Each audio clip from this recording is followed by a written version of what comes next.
তারে ছাইরা দিতে আরো কষ্ট। আমেরিকার সিনেমা বাজারে নতুন এক মাইলফলক তৈরি করল রেদওয়ান রনি পরিচালিত চলচ্চিত্র দম। গত 10 এপ্রিল যুক্তরাষ্ট্রের মুক্তি পায় দম। মুক্তির প্রথম সপ্তাহেই প্রবাসী বাংলাদেশিদের মাঝে সিনেমাটি নিয়ে ব্যাপক উন্মাদনা দেখা যায়। উত্তর আমেরিকায় সিনেমাটির পরিবেশক বায়োস্কোপ ফিল্মস এর প্রধান নির্বাহী রাজ হামিদ জানান, প্রেক্ষাগৃহের সংখ্যা এভাবে অবিশ্বাস্য হারে বৃদ্ধি পাওয়ার একমাত্র কারণ দর্শকদের প্রবল আগ্রহ। যুক্তরাষ্ট্রের পাশাপাশি 17 এপ্রিল থেকে কানাডার 8টি প্রেক্ষাগৃহ মুক্তি পেয়েছে এই সিনেমাটি।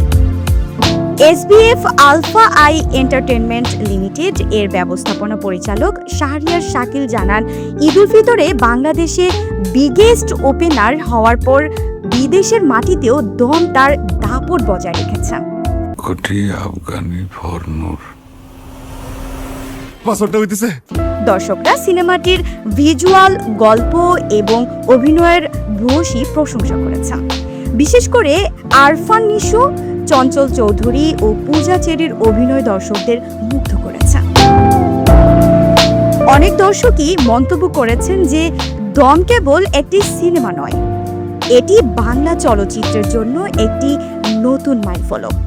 দম সিনেমা তথা বাংলাদেশের সিনেমা নিয়ে দর্শকদের যে এত উচ্ছ্বাস, সেটা না দেখলে বিশ্বাস করা যাবে না।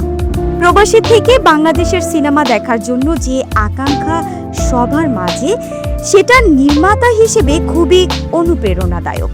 তাদের ভালোবাসা পেয়ে আমারও মনে হচ্ছে দম জিতে গিয়েছে। দর্শকরা দমকে জিতিয়ে দিয়েছেন।